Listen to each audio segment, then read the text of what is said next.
At this time, the nodes are lined up with the sun. You see, geometrically, here are the nodes.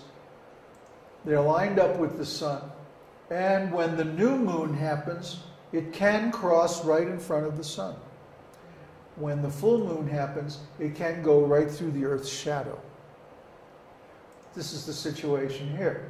Here's the sun on this side, here's the new moon, and the shadow of the moon causing a solar eclipse on the Earth.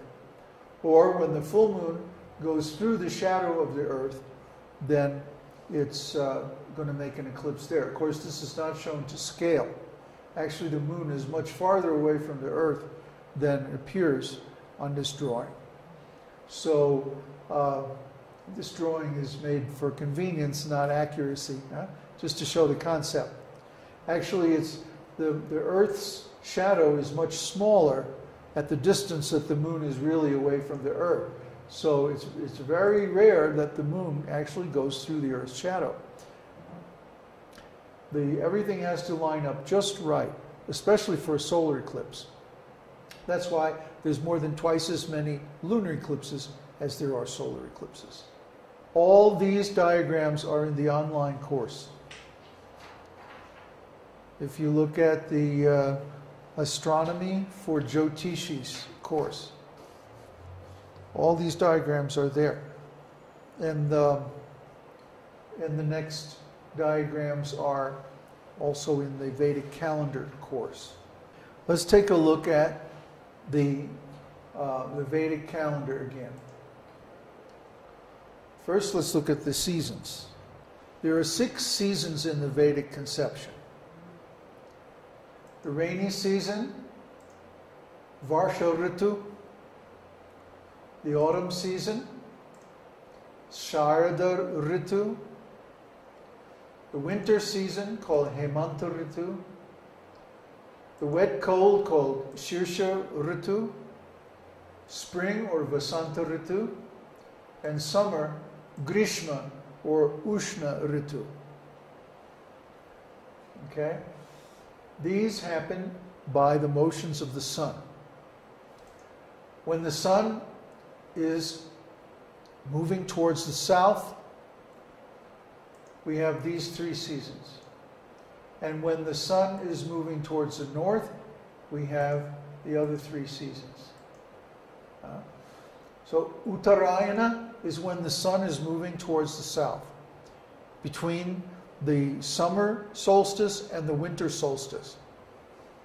Dakshinayana is when the sun is moving towards the north, between the winter solstice and the summer solstice. Remember, we went over the solstices last time. Okay? And here we see the sun signs. Karkata is Cancer, Singha is Leo, Kanya is the Virgin, Virgo, Tula is Libra, Vrishtika is Scorpio, Dhanu is Sagittarius, Makara is Capricorn, Kumbha is Aquarius. Whoops, Pisces. I should have put Meena. Meena is Pisces, Mesha is Aries, Vrishabha is Taurus, Mithuna is Gemini. And these are the lords of the season. Chandra, or the moon, is the lord of the rainy season. Buddha, or Mercury, is the lord of the autumn season. Guru, or Jupiter, is the lord of the dry winter season, Hemanta.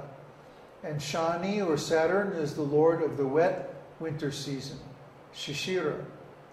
Shukra, or Venus, is the lord of the spring season, naturally, Vasanta. And Mars, Mangal and Surya, Mars and the sun, are the lords of the summer season, the hot season. And similarly, the lord of each sun sign is the lord of those particular months. And those lordships are used for different purposes. This chart is also in the Panchanga course, which is part of the Vedic Calendar course. Remember we talked about the tithis. What is a tithi? It means 1/30th of the moon's orbit around the earth from new moon to full moon, or full moon to new moon. Remember the pakshas? Shukla paksha, or the waxing moon, the bright fortnight, and Krishna paksha, or the waning moon, the dark fortnight. Each paksha has 15 tithis. Okay? And they start with, see, Amavasya is the new moon, and Purnima is the full moon. So each paksha starts from the day after the full moon or the new moon, and then they go up through all the days until full moon is the end of the Shukla Paksha, and Amavasya is the end of the Krishna Paksha. Now the days of, or the tithis rather, not the days. I always get them confused myself. Tithis, pratipat means the beginning.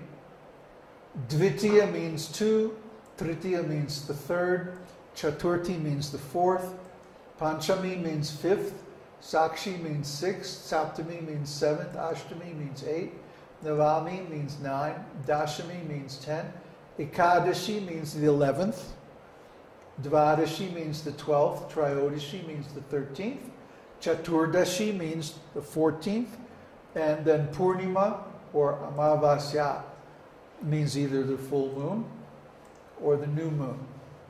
And of course, each of these days also has a lord.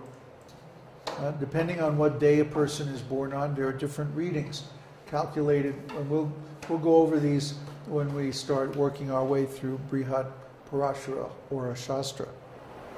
What is the length of a tithi? A tithi's length can vary as far as the amount of time. It can vary from about 18 hours to about 26 hours, depending on the motions of the sun and the moon.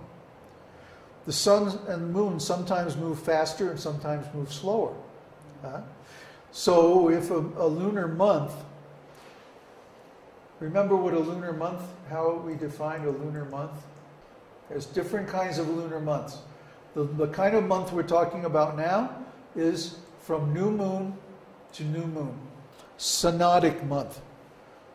Synodic month. So if you take a synodic month, you divide it into 30 equal segments. Each one is a tithi. Not equal in time, but equal in angles. Equal in angles. If you divide a circle, 360 degrees, into 30 equal segments, how many degrees is each segment? So 12 degrees. Every time the moon moves 12 degrees, that's a new tithi. So the time interval of a tithi can vary depending on how fast the moon is moving, how fast the sun is moving. Because the angle, that 12-degree angle, is measured between the moon and the sun. Here at new moon, the angle between the moon and the sun is 0. And that's when we start measuring, that's our first tithi, Amavasya. New moon. So then the next 12 degrees is Pratipat. The next is Dvitiya, then Tritiya, and so forth. This is an astrological, tithis are an astrological concept. Means the tithi that's running at sunrise is the tithi of the day. Like we say, today is Ekadashi. What does that mean? That means that it's Ekadashi tithi at the moment of sunrise. From whatever place on earth we are standing, That's why Ekadashi is sometimes different days on different parts of the planet. Because according to their view, from their local position, the sun rises at a different titi, during a different titi. The titis are the days, so-called, from the motion of the moon. And what about the days of the motion of the sun? Those are called varas. Varas. There's 7 varas. Ravi Vara, Chandra Vara, Mangal Vara, Buddha Vara, Guru Vara, Shukra Vara, and Shani Vara. And these were current, actually, up until the Roman days. Saturday, Saturn means Saturn's day. Shani is Saturn. So Saturday is Saturn's day. Yeah. Moon